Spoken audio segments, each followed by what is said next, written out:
नमस्कार दोस्तों, मैं शुभम शर्मा स्वागत करता हूं आप सभी का धारा जीएस के ऑनलाइन प्लेटफॉर्म पे। दोस्तों, जैसे कि हम सभी को पता है, सीजीपीएससी और सीजी व्यापम की कई महत्वपूर्ण परीक्षाएं आयोजित होनी हैं। उसी बातों को ध्यान में रखते हुए आइए आज हम समझते हैं मैथ्स के कुछ महत्वपूर्ण प्रश्नों को।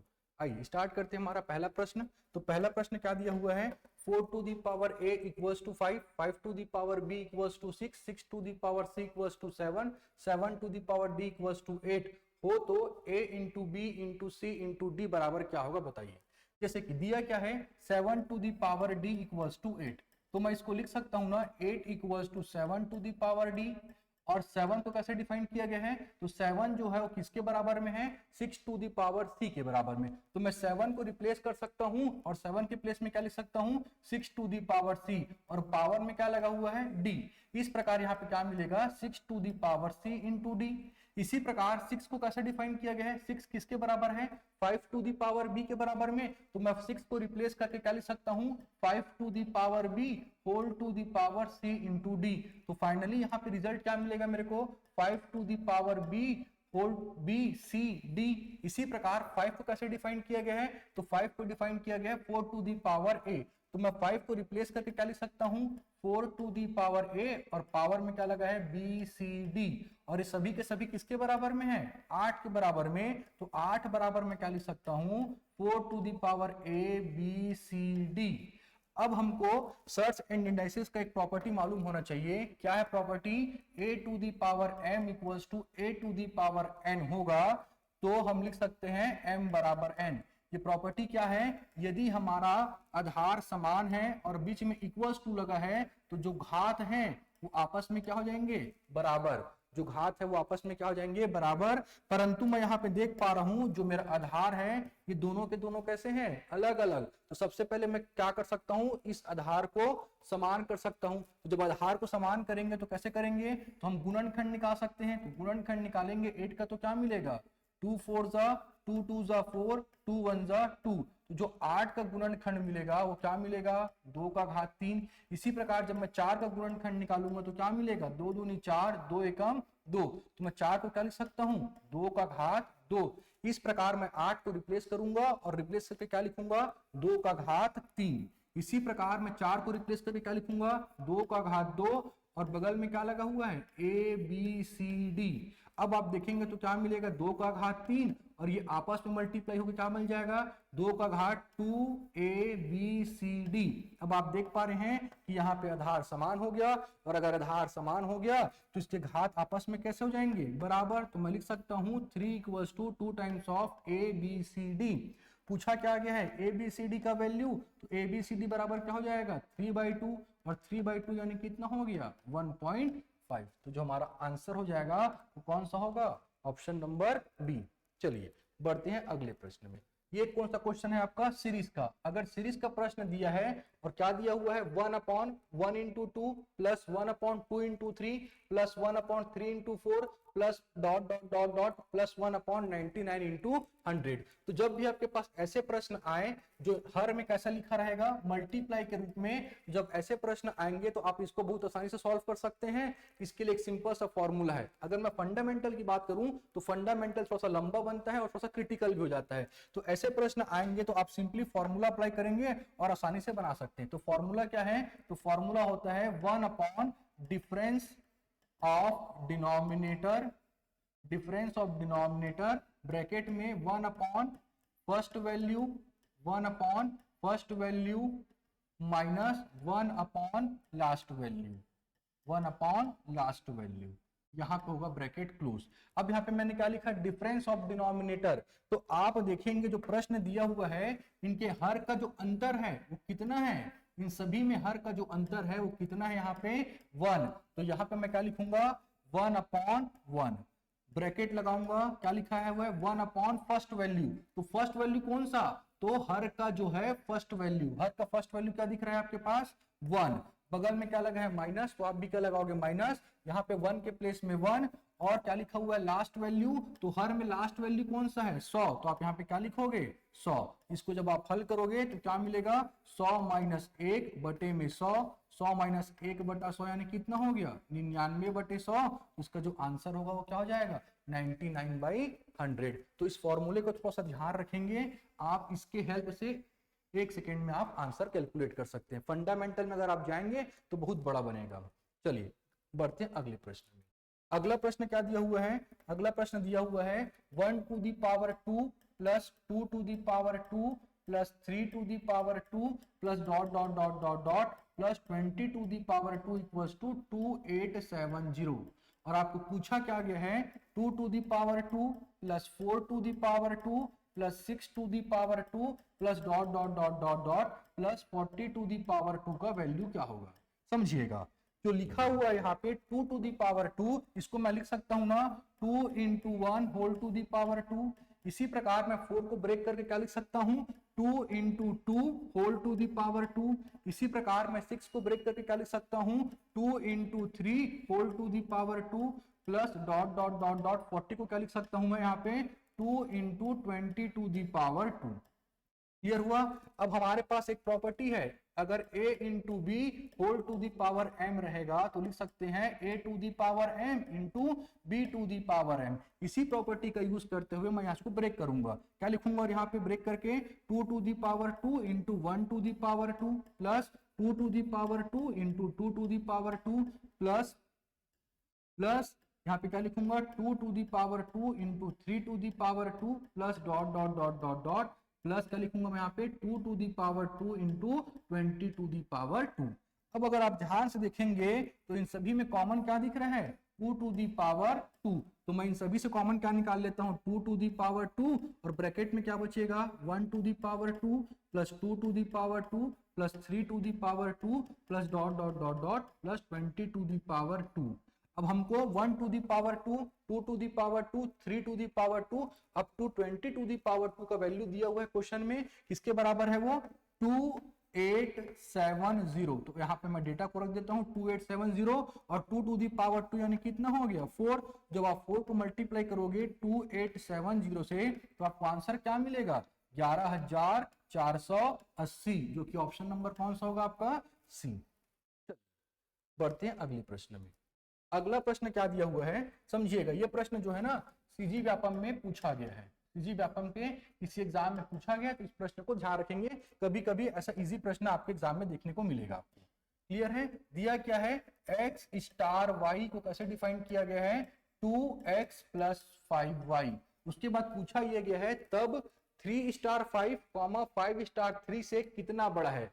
तो सबसे पहले आप निकालेंगे किसका वैल्यू? 3 स्टार 5 का। अब 3 स्टार 5 कहने का मतलब क्या हो गया कि x का वैल्यू कितना दिया हुआ है? 3 और y का वैल्यू कितना दिया हुआ है? 5। और x स्टार y को कैसे डिफाइन किया गया है? 2x plus 3y। तो आप क्या करेंगे? x के वैल्यू पे 3 रखेंगे और y के वैल्यू पे 5, और जो संख्या दिया हुआ है उसके आगे आप उससे मल्टीप्लाई करेंगे। जैसे कि मैं यहाँ पे रखूंगा x बराबर 3, तो पहले क्या रखा? x के पहले क्या लगा है? 2, तो आप भी क्या लगा दोगे? 2, और बगल में क्या लगाओगे? Multiplied by 3। बगल में प्लस, तो आप भी क्या लगाएंगे? प्लस। 5 के प्लेस में 5 और y के प्लेस में क्या रखूंगा मैं यहाँ पे? 5। जब आप इसको हल करेंगे तो नियम होता है, कौन सा नियम होता है? बोर्ड मास। बोर्ड मास के अकॉर्डिंग क्या होता है? पहले आप मल्टीप्लाई करते हैं, उसके बाद आप प्लस करते हैं। आप पहले 3 प्लस 5 नहीं कर सकते। क्लियर है कि नहीं? क्योंकि रूल है, कौन सा रूल है? बोर्ड मास बोल दो, या फिर इसी को हम लोग कभी कभी क्या बोल देते हैं? वी बोर्ड मास। एक ही बात है। क्लियर है कि नहीं? तो यहाँ पे जब आप हल करोगे तो क्या मिलेगा? 6। यहाँ पे क्या मिलेगा आपके पास? 25। तो 6 और 25 कितना हो जाएगा? टोटल 31। इसी प्रकार अगला क्या दिया हुआ है? 5 स्टार 3।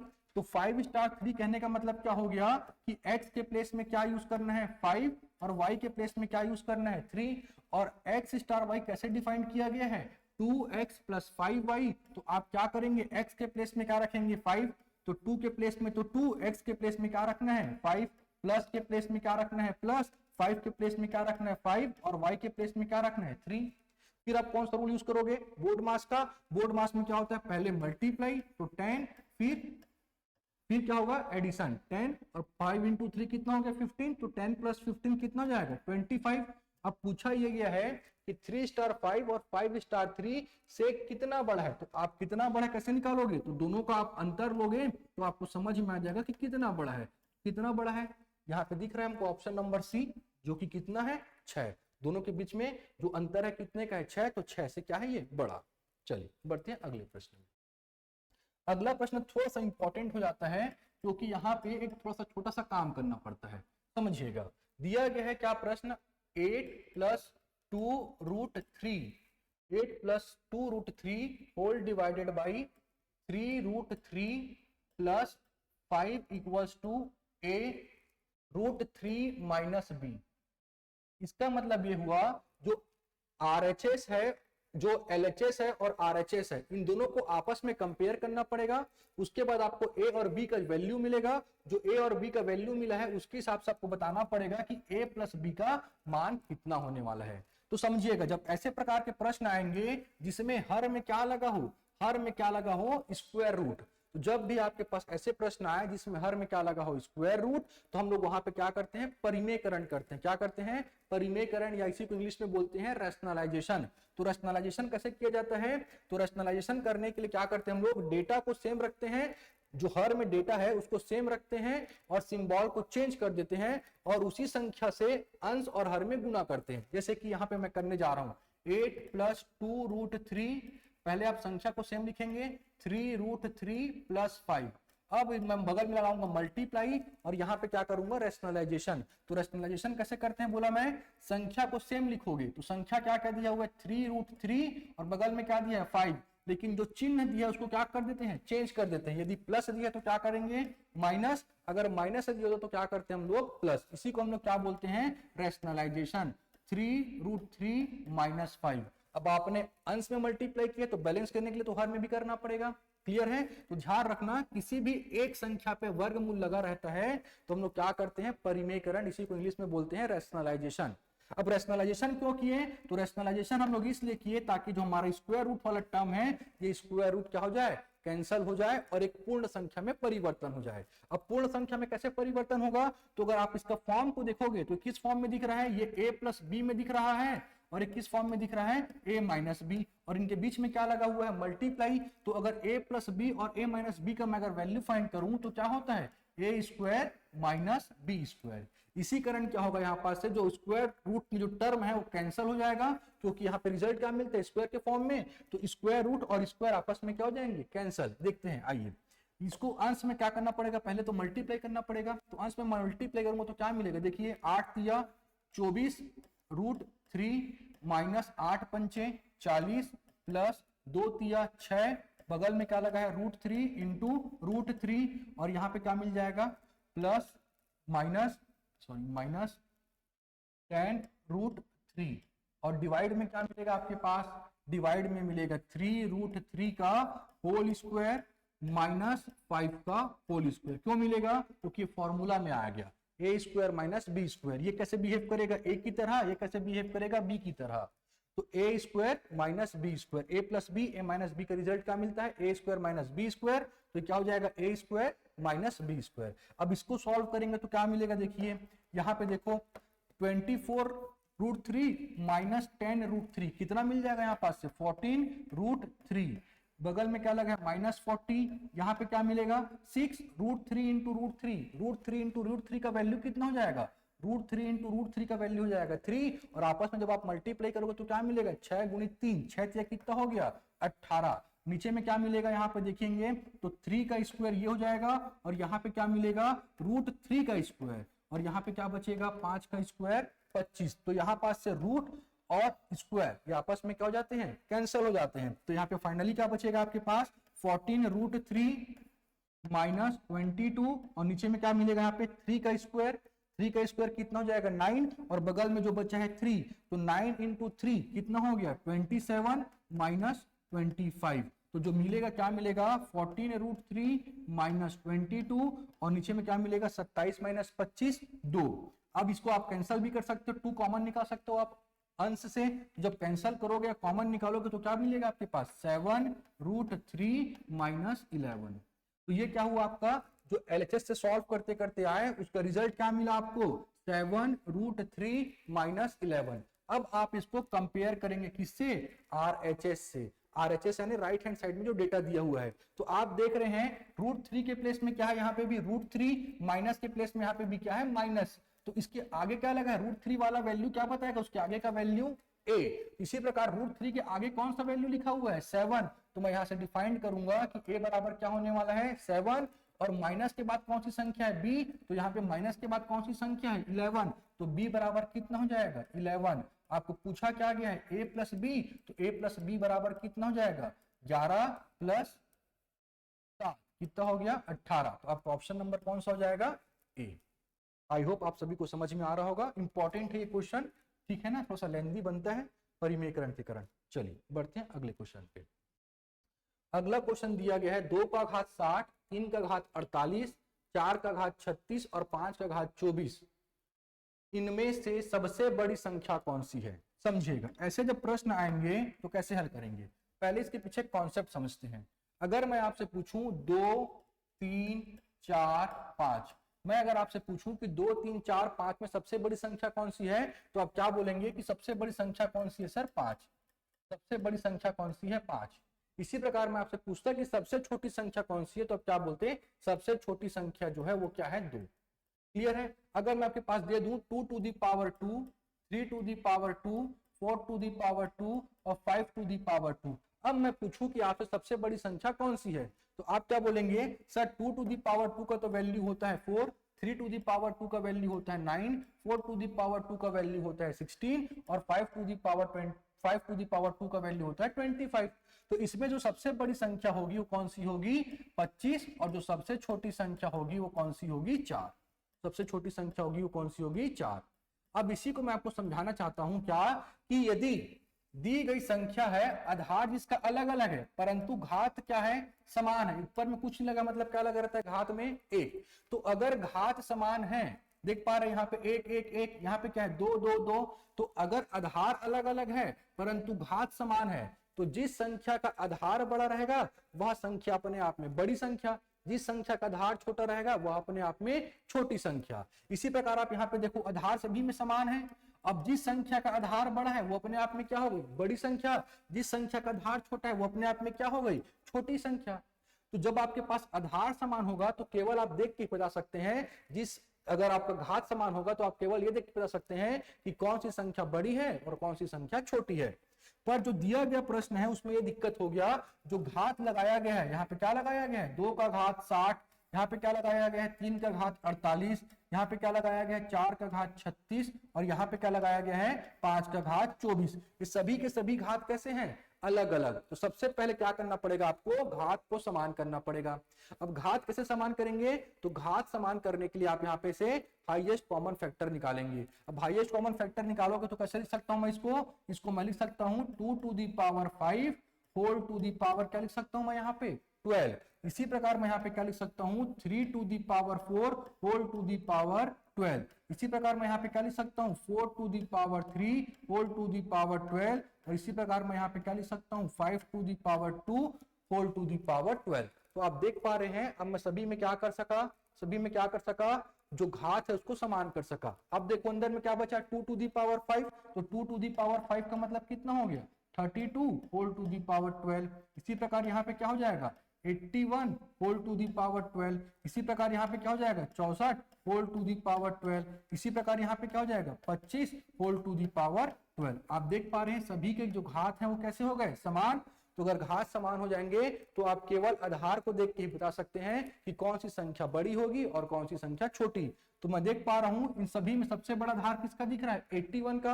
अब 81 किससे मिलके बना है ये 81 डेटा जो है किससे बना है 3 टू दी पावर 48 से। तो जो आंसर होने वाला रहेगा वो क्या होने वाला रहेगा option number B 3 to the power 48 जो है वो क्या है सबसे बड़ी संख्या। अगर पूछता कि सबसे छोटी संख्या कौन सी है, अगर पूछता कि सबसे छोटी संख्या कौन सी है तो मैं क्या बताता 25 का घात 12 अर्थात 5 का घात 24 जो है ये क्या होता सबसे छोटी संख्या। ठीक है, तो कभी एग्जाम में छोटी संख्या पूछेगा कभी बड़ी, तो आपको ध्यान देना होगा कि पहले क्या करना पड़ता है हमको घात को बराबर करना पड़ता है। चलिए बढ़ते हैं अगले प्रश्न। अगला प्रश्न दिया गया है 3/7 5/6 2/3 का मसा। इसको क्या बोलते हैं हम लोग HCF, इंग्लिश में क्या बोलते हैं highest common factor. Highest common factor पता करना है तो समझिएगा इसको निकालने का भिन्न संख्याओं को निकालने का एक सिंपल सा फॉर्मूला है। भिन्न संख्याओं का HCF निकालने का LCM निकालने का फॉर्मूला है। तो हमको भी क्या निकालना है 3/7 5/6 कॉमा 2/3 का क्या निकालना है, का निकालना है का HCF। तो इसका निकालने का सिंपल सा फॉर्मूला क्या है, आप लगा सकते हैं क्या, अंश का HCF डिवाइडेड बाई हर का LCM, डिवाइडेड बाई हर का LCM। तो अंश में क्या क्या प्रेजेंट है, तो आप देख पा रहे हैं अंश में प्रेजेंट है 3, 5, 2। इसका क्या निकालेंगे हम लोग, HCF। और हर में क्या क्या दिया हुआ है, 7, 6, 3। तो 7, 6, 3, इसका क्या निकालेंगे हम लोग, LCM। अब समझिएगा कि HCF कैसे निकालते हैं। तो HCF निकालने के दो विधि हैं, मैं आपको गुणनखंड विधि बता दे रहा हूं, समझिएगा।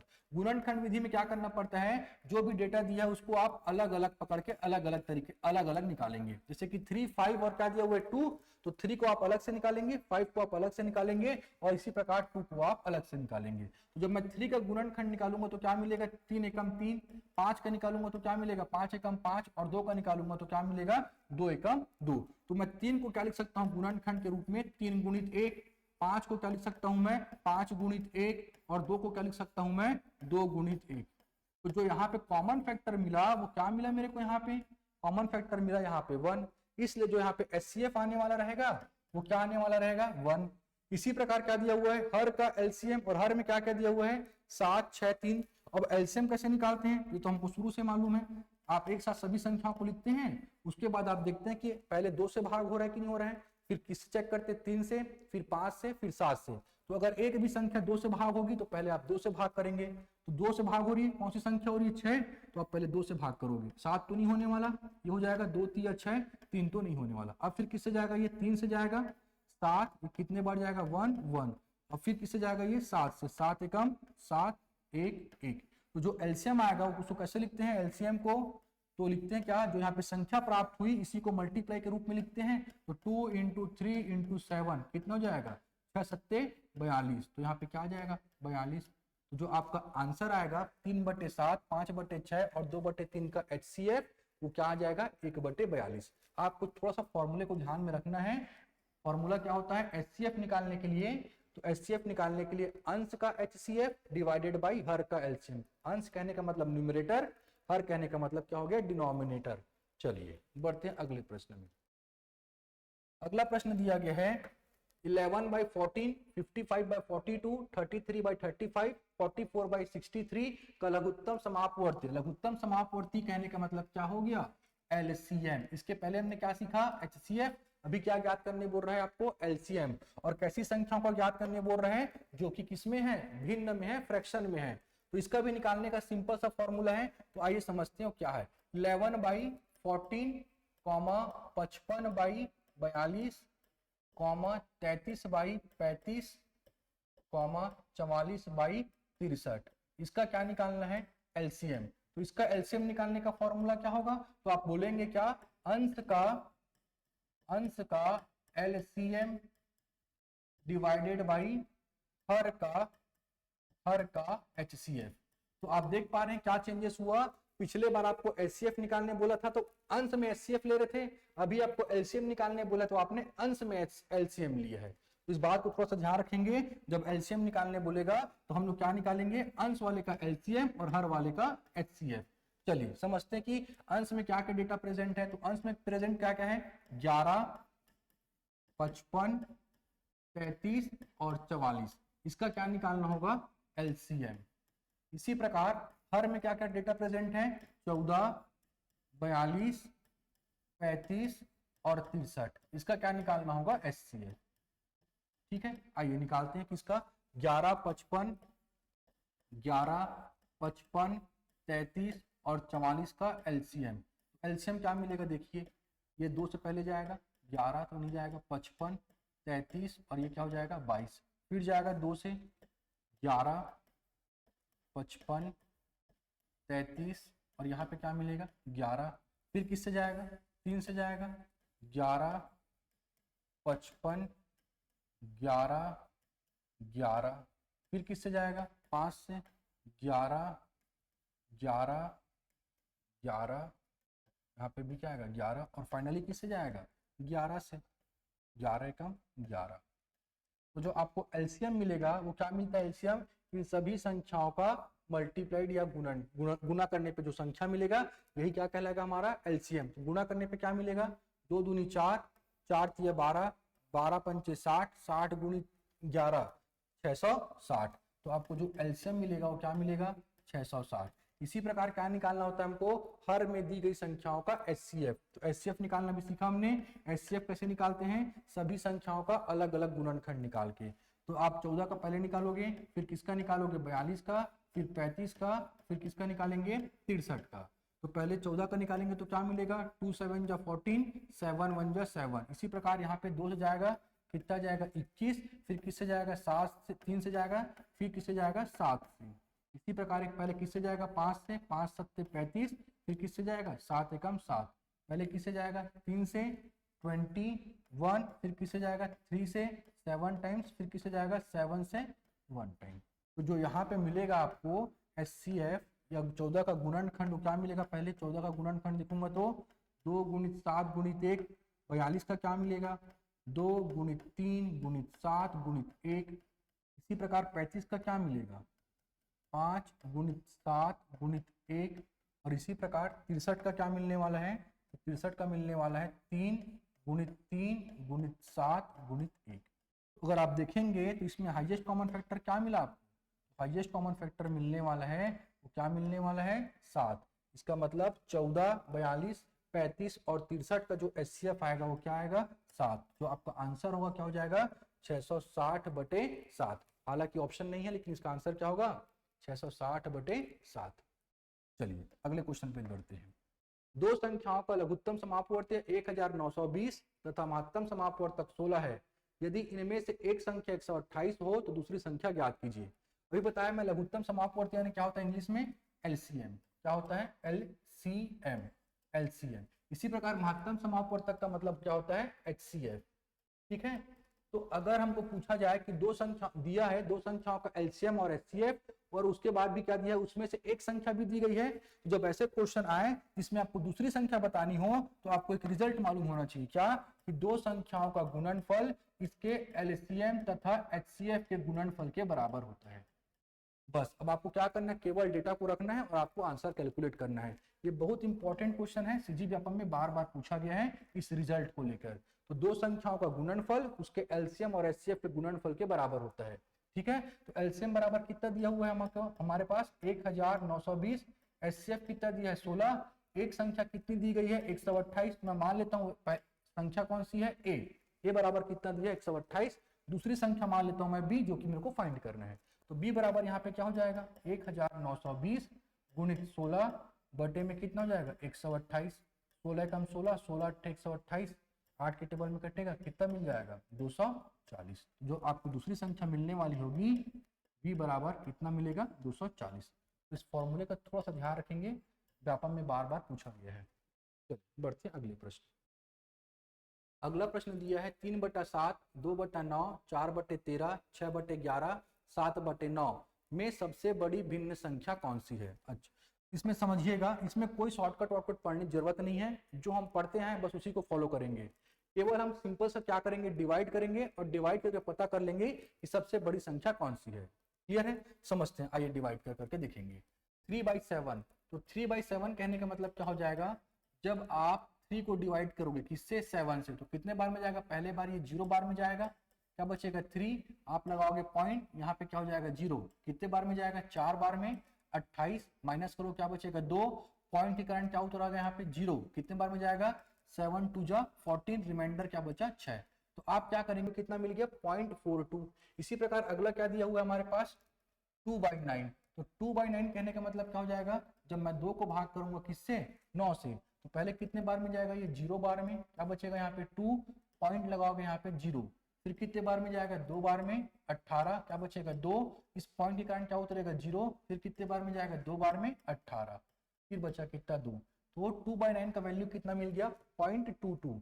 इसी प्रकार क्या है अगला 4/13, तो 4/13 कहने का मतलब क्या हो जाएगा, जब आप 4 को डिवाइड करो किससे 13 से, तो पहले कितने बार में जाएगा 0 बार में, क्या बचेगा 4, पॉइंट लगाओगे क्या लिखोगे आप यहाँ पे 0, 13 3 जा कितना हो जाएगा 39, क्या बचेगा यहाँ पे 1, पॉइंट के कारण क्या निकालोगे यहाँ पे 0, फिर कितने बार में जाएगा ये 0 बार में जाएगा, क्लियर है। फिर क्या बचेगा 1 0, क्लियर है। तो इसका आंसर कितना जाएगा 0.30। इसी प्रकार अगला क्या दिया हुआ है 6/11, 6/11। तो 6/11 कहने का मतलब क्या होगा, 6 को भाग करोगे 11 से, कितने बार में जाएगा, पहली बार 0 बार में जाएगा, कितना बचेगा 6, पॉइंट लगाओगे यहाँ पे क्या मिलेगा 0, 11 पंचे कितना हो जाएगा 55, कितना बचेगा यहाँ पे 5, पॉइंट के कारण क्या उतरेगा 0, कितने बार में जाएगा 4 बार में, कितना हो जाएगा 44, क्या बचेगा 6।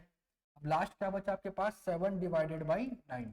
तो 7/9 कहने का मतलब क्या हो जाएगा, 7 को भाग करना है किससे 9 से, कितने बार में जाएगा 0 बार में, क्या बचेगा 7, पॉइंट लगाओगे 0, 9 7 जा 63, कितना बचा 7, फिर पॉइंट के कारण क्या उतरेगा 0, फिर कितने बार में जाएगा 9 7 जा 63। तो आपके पास जो भिन्न संख्या थी, जो आपके पास भिन्न संख्या थी उसको आपने किस में चेंज कर दिया, डेसिमल में। अब डेसिमल में निकाल लिए तो आप आसानी से चेक कर सकते हैं कि इनमें से सबसे बड़ी संख्या कौन सी है। तो जैसे कि हमको स्पष्ट नजर आ रहा है तो सबसे बड़ी संख्या है वो क्या है 0.77 है, और 0.77 किसका वैल्यू है 7/9 का। तो आपका आंसर क्या हो जाएगा 7/9। ये व्यापम में पूछता है इस टाइप का प्रश्न, ठीक है ना, उसको सब ध्यान रखेंगे। कुछ शॉर्टकट पढ़ने की जरूरत नहीं है आपको, आप सिंपली क्या करेंगे डिवाइड करेंगे और डिवाइड करके अपना आंसर पता कर सकते हैं। पढ़ते हैं अगले प्रश्न। अगला प्रश्न समझिएगा, थोड़ा सा इंपॉर्टेंट है ये, क्योंकि पॉइंट को चेंज करने में थोड़ा सा दिक्कत होता है, तो समझिएगा। यहाँ पे क्या दिया हुआ है 0.06 का होल स्क्वायर प्लस 0.47 का होल स्क्वायर प्लस 0.079 का whole square whole divided by 0.006 का होल स्क्वायर प्लस 0.047 का होल स्क्वायर प्लस 0.0079 का होल स्क्वायर, और आपको बताना है कि इसका वैल्यू क्या होगा। समझिएगा, अगर मैं डेटा को देखूं तो अंश और हर में डेटा समान दिख रहे हैं, बस डिफरेंस किसका दिख रहा है पॉइंट के बाद का डिजिट का। यहाँ पे क्या है एक ही जीरो है, लेकिन यहाँ पे कितना जीरो हो गया 2 जीरो, यहाँ पे एक भी जीरो नहीं है, यहाँ पे एक जीरो हो गया, यहाँ पे कितना जीरो 1 जीरो, यहाँ पे कितना जीरो हो गया 2 जीरो। इसका मतलब जो यहाँ पे करना है आपको वो क्या करना पड़ेगा, डेसिमल को थोड़ा सा रीअरेंज करना पड़ेगा। तो समझते हैं कि कैसे करेंगे आसान तरीके से। मैं यहाँ पे मान सकता हूँ ना कि यहाँ पे मैं मान लेता हूँ कि 0.006 जो है वो किसके बराबर है a के बराबर। इसी प्रकार मैं मान लेता हूँ 0.047 है वो किसके बराबर है b के बराबर। इसी प्रकार मैं मान लेता हूँ 0.0079 जो है ये किसके बराबर है c के बराबर। ठीक है, अब थोड़ा सा कॉन्सेप्ट समझो फिर आपको और आगे लेके चलूंगा इस पे मैं। जैसे कि मेरे पास संख्या दिया हुआ है 578.943 और बगल में क्या लगा हुआ है मल्टीप्लाइड बाई 10 और पूछा जाए कि रिजल्ट क्या आएगा। तो समझिएगा मैं मल्टीप्लाई किससे कर रहा हूं मैं 10 से, और 10 में कितना जीरो होता है एक जीरो। तो अगर 10 में एक जीरो होता है तो पॉइंट के जस्ट बाद की संख्या, पॉइंट के जस्ट बाद की संख्या लेफ्ट हैंड साइड तरफ शिफ्ट हो जाएगी। पॉइंट के जस्ट बाद की संख्या किधर शिफ्ट होगी लेफ्ट हैंड साइड तरफ, और रिजल्ट क्या मिलेगा आपको 5789.43। अगर इसी क्वेश्चन में समझिएगा 578943 में मैं किससे मल्टीप्लाई करता 100 से, तो 100 में कितना जीरो है 100 में कितना जीरो है 2 जीरो। तो पॉइंट के जस्ट बाद की दो संख्या, पॉइंट के जस्ट बाद की दो संख्या किधर शिफ्ट होगी लेफ्ट हैंड साइड में, और रिजल्ट क्या मिलेगा आपको यहाँ पे 57894.3।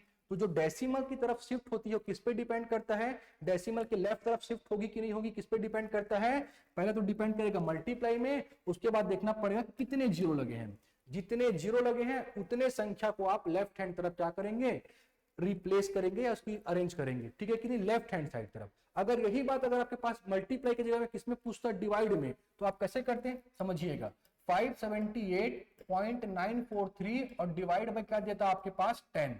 तो जब डिवाइड में दिया होता है तो जो पॉइंट के पहले की संख्या है वो राइट हैंड साइड तरफ शिफ्ट होती है, राइट हैंड साइड तरफ। तो रिजल्ट क्या मिलेगा 57.8943। आप देख पा रहे हैं पॉइंट के जस्ट पहले की संख्या किधर शिफ्ट हो गई राइट हैंड साइड, किधर शिफ्ट हो गई राइट हैंड साइड। अगर मैं इसी संख्या को किससे डिवाइड करता 100 से डिवाइड करता, किससे डिवाइड करता मैं 100 से, तो 100 में कितना जीरो है 2 जीरो है। तो पॉइंट के जस्ट पहले की 2 डिजिट लोगे, पॉइंट के पहले की जस्ट 2 डिजिट, और इस 2 डिजिट को राइट हैंड साइड तरफ शिफ्ट करोगे तो क्या मिलेगा 5.78943। तो ध्यान देना है अगर मल्टीप्लाई लगा रहता है तो तो पॉइंट के बाद की संख्या लेफ्ट तरफ शिफ्ट होती है, लेकिन जब डिवाइड लगा रहता है तो पॉइंट के पहले राइट हैंड साइड तरफ शिफ्ट होती है। तो इसी कॉन्सेप्ट को यूज करते हुए मैं आपको यहाँ पे ले चल रहा हूँ, समझिएगा। ये जो लिखा है संख्या क्या लिखा हुआ है 0.006 बराबर में a। अगर मैं LHS में 10 का मल्टीप्लाई करूंगा तो बैलेंस करने के लिए RHS में भी करना पड़ेगा। तो समझिएगा 0.006 में अगर मैं 10 का मल्टीप्लाई किया तो बैलेंस करने के लिए इधर भी मल्टीप्लाई करना पड़ेगा 10 का। तो मैं कर सकता हूं, और जब मैं 10 का मल्टीप्लाई करूंगा तो इसका रिजल्ट क्या मिलेगा मेरे को, तो अभी मैं बताया कि अगर मल्टीप्लाई में रहेगा तो पॉइंट के जस्ट बाद की संख्या लेफ्ट साइड तरफ शिफ्ट होगी। वो किस पे डिपेंड करेगा, कितनी डिजिट शिफ्ट होंगी, तो डिपेंड करता है नंबर ऑफ जीरोस पे। अगर एक जीरो है तो एक संख्या पॉइंट के जस्ट बाद की एक संख्या जो है लेफ्ट हैंड तरफ शिफ्ट हो जाएगी। अब लेफ्ट हैंड तरफ शिफ्ट होगी तो क्या मिलेगा यहाँ पे 0.06 इक्वल्स टू क्या हो जाएगा यहाँ पास 10a। इसी प्रकार जब मैं 0.047 को किससे मल्टीप्लाई कर दूं मैं 10 से, तो बैलेंस करने के लिए इधर भी मल्टीप्लाई करना पड़ेगा 10 भी। तो यहाँ पे जो रिजल्ट मिलेगा क्या मिलेगा 0.47 बराबर में 10 भी। इसी प्रकार यहाँ पे क्या मिलेगा, अगर मैं 0.0079 में मल्टीप्लाई कर दूं 10 का तो क्या मिलेगा, इधर बैलेंस करने के लिए 10 मल्टीप्लाई करना पड़ेगा c के साथ, तो क्या मिलेगा 0.079 इक्वल्स टू कितना मिल जाएगा 10c। अब आप देखोगे ध्यान से तो जो आपके पास अंश में प्रेजेंट है वो डेटा यही प्रेजेंट है 0.06। इसी प्रकार अंश में क्या प्रेजेंट है 0.47। इसी प्रकार अंश में क्या प्रेजेंट है 0.79। तो मैं इसको रिप्लेस करूंगा, और किससे रिप्लेस करूंगा मैं 10a 10b और 10c से। तो जब मैं रिप्लेस करूंगा 10a 10b और 10c से तो क्या लिखूंगा मैं यहाँ पास 10a whole to the power 2 plus 10b whole to the power 2 plus 10c whole to the power 2 whole divided by यहाँ पे क्या लिखूंगा मैं, क्या माना है मैंने इसके बदला 0.006 क्या माना है मैंने a। इसी प्रकार 0.047 क्या माना है मैंने b, और इसी प्रकार 0.0079 क्या माना है मैंने c। तो a और यहाँ पे क्या लगा स्क्वायर, तो आप भी क्या मेंटेन करेंगे स्क्वायर। इसी प्रकार यहाँ पे क्या लिखूंगा मैं b का स्क्वायर। इसी प्रकार मैं यहाँ पे क्या लिखूंगा मैं c का स्क्वायर। अब इसको जब मैं ओपन करूंगा तो क्या मिलेगा मेरे को यहाँ पास 10 का स्क्वायर इंटू a का स्क्वायर प्लस 10 का स्क्वायर इंटू b का स्क्वायर प्लस 10 का स्क्वायर इंटू c का स्क्वायर, और होल डिवाइडेड बाई क्या है आपके पास a square plus b square plus c square. तो यहाँ पास से सभी में कॉमन क्या निकलने वाला है 10 का स्क्वायर, और 10 का स्क्वायर कॉमन निकलेगा तो क्या बचेगा a square plus b square plus c square, और डिवाइड किससे कर रहे हो आप a square plus b square plus c square से। तो ये a square plus b square plus c square और जो अंश में प्रेजेंट है a square plus b square plus c square cancel हो जाएगा, और फाइनली आपको रिजल्ट क्या मिलेगा 10 का स्क्वायर, और 10 का स्क्वायर यानी कितना हो जाएगा 100। ठीक है, तो इसको मैं छोटा सा कॉन्सेप्ट बता चुका हूँ डेसिमल का, थोड़ा सा ध्यान रखेंगे।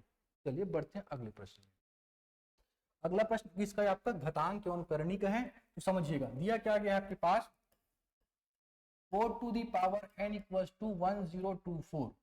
तो समझिएगा इसका पूछा यह गया है कि n का वैल्यू क्या होगा। समझना बात को, अगर मेरे पास लिखा होता रूट x तो मैं इसको एक्सप्रेस भी कर सकता था कैसे x टू दी पावर 1/2। अगर लिखा होता क्यूब रूट ऑफ x तो मैं कैसे लिखता इसको x टू दी पावर 1/3। समझ में आई इतना बात। तो इसी प्रकार यहाँ पे क्या दिया हुआ है वर्गमूल 4 का घात n। तो जो x है उसके प्लेस में क्या दिया हुआ है 4 का घात n, और उसके ऊपर में क्या लगा हुआ है वर्गमूल। तो मैं यहाँ पे क्या लिख सकता हूँ इसको 4 के घात n, उसके घात में क्या लिख सकता हूँ 1/2, क्योंकि इस वर्गमूल का मतलब क्या होता है 1/2। इसलिए मैं यहाँ पे वर्गमूल को हटाया और क्या लिख सकता हूँ मैं 1/2, और बराबर में क्या मिलेगा 1024। अब ये आपस में मल्टीप्लाई होंगे तो क्या मिलेगा 4 to the power n/2 equals to 1024। अब मैं कल बताया था, अभी फर्स्ट क्वेश्चन में बताया कि अगर आपके घात समान होंगे और बीच में क्या लगा होगा इक्वल्स टू, तो एक घात जो है आपस में क्या हो जाएंगे बराबर, आपस में क्या हो जाएंगे बराबर। तो देख पा रहा हूं मैं यहाँ पे आधार क्या दिख रहा है 4 और यहाँ पे क्या दिख रहा है 1024। तो मैं क्यों ना इस 1024 को 4 के बराबर आधार में चेंज कर सकूं, 4 के जैसे चेंज कर सकूं। तो 4 जैसे चेंज करूंगा तो कैसे चेंज करूंगा मैं यहाँ पे 10-24 को क्या करना पड़ेगा 4 से ही भाग देना पड़ेगा।